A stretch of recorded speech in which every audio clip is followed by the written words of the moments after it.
درنو کتونکو ښه چارې نیکې هیلې سلامونه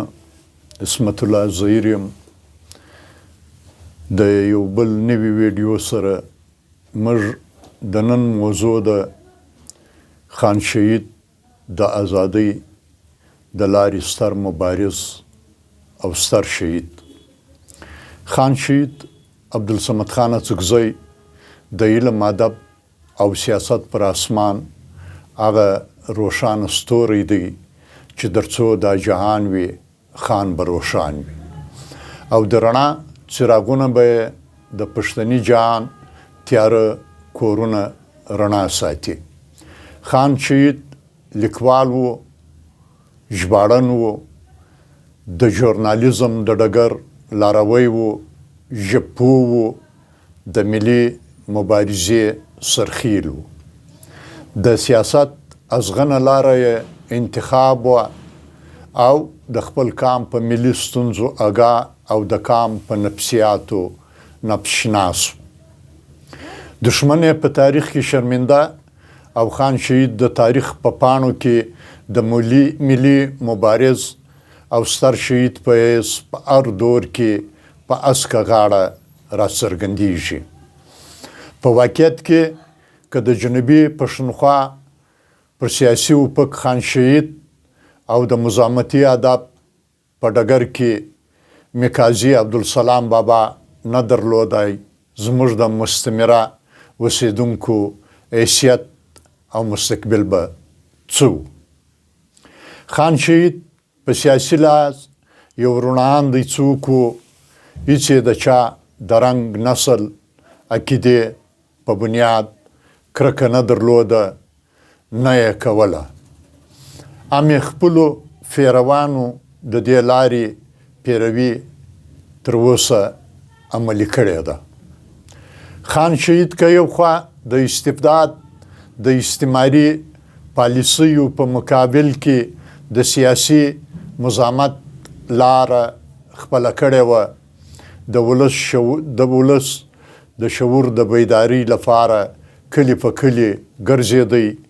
او ډیری پښتنو د استعماري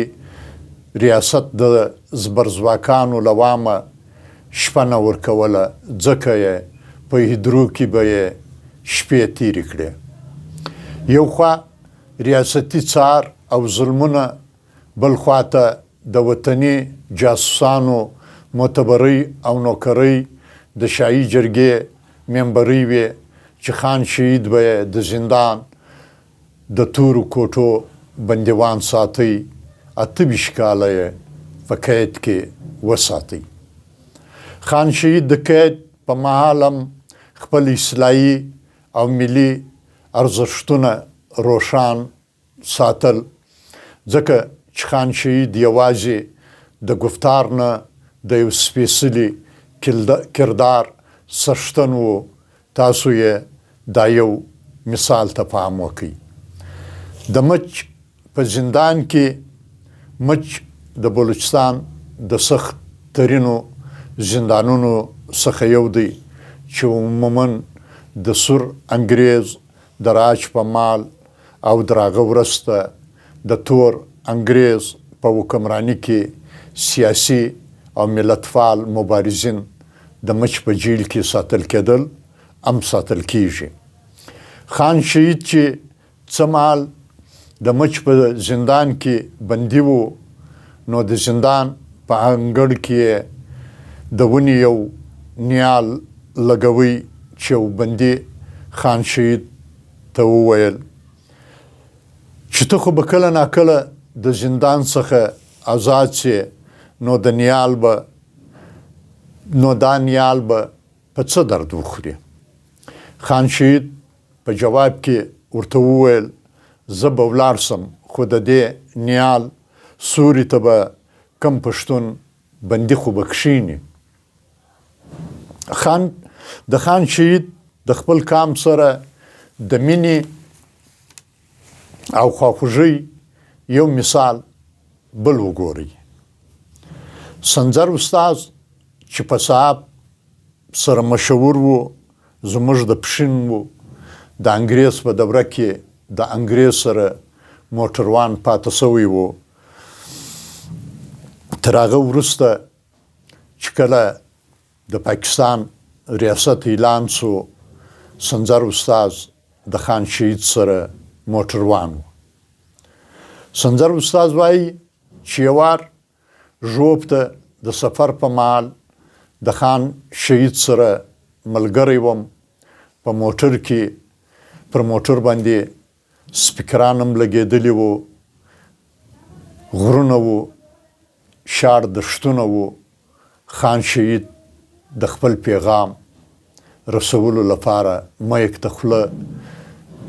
خولې ته نیولی و او ورپکې ګایده. نو ما پوښتنه ځینې وکړه چې خان صاحب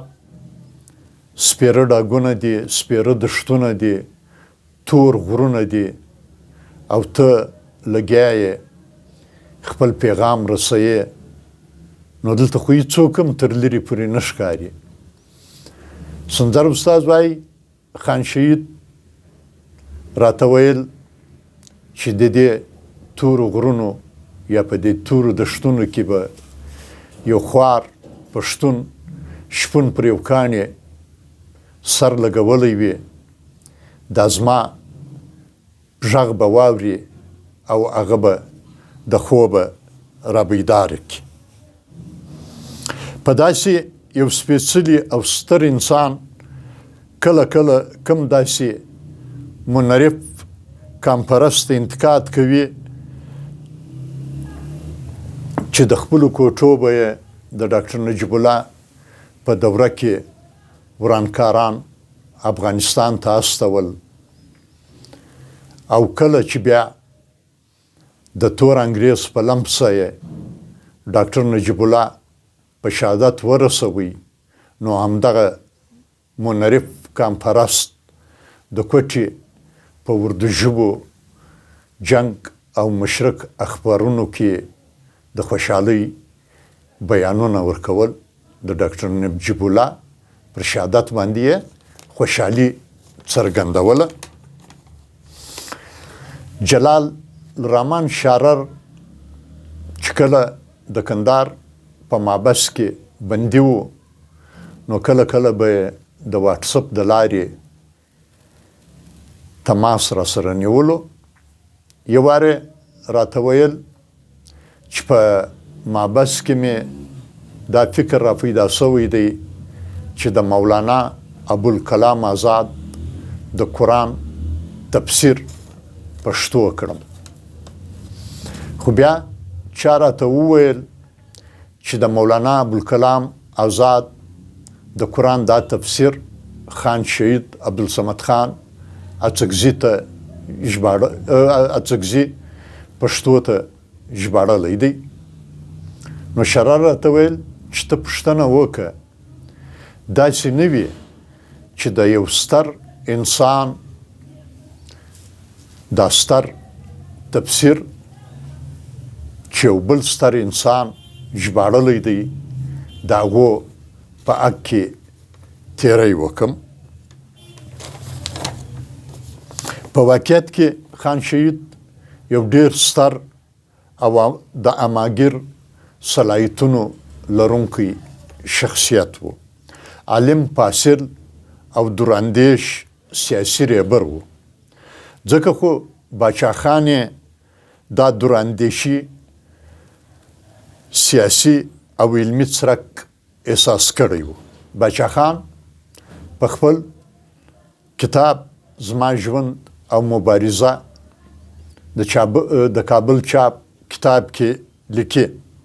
زه و عبدالصمد خان اچکزی یو وار په بلوچستان کې د وسطی محمد دورې ته روان و او چې بیرته راستانه سو، ما ته دا احساس سو چې دلته عبدالصمد خان اچکزی موجود وي، زما د شتون اړتیا نشته. پر باچا خان باندې په دغه دوره کې په وسطی محمد کې کم جاسوس د تبر وار کړی و، خو د تبر وار ته خان شهید لیڅه ورکړې وه. باچا خان وایي چې عبدالصمد خان اڅکزی زخمی شو. پښتانه به تر هغو د خان شهید د وینو د هر څاڅکي پوره وړي تر څو یې د غلامۍ توک د غاړې کښلی نه وي او په خپله خاوره یې خپل حاکمیت رامنځته کړی نه وي. ځکه خو شاعر ځان د دې سپېڅلو وینو پوروړی بولي او وایي هر یو کاڼی سور په وینو ستا د تن دی، موږ کمزرپه انسانان موقع پرست یو.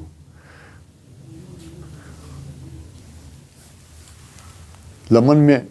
د ګلونو ډکه او د یو بلې ویډیو سره به بیا ستاسو په خدمت کې حاضریږو. مخ ته مې شه.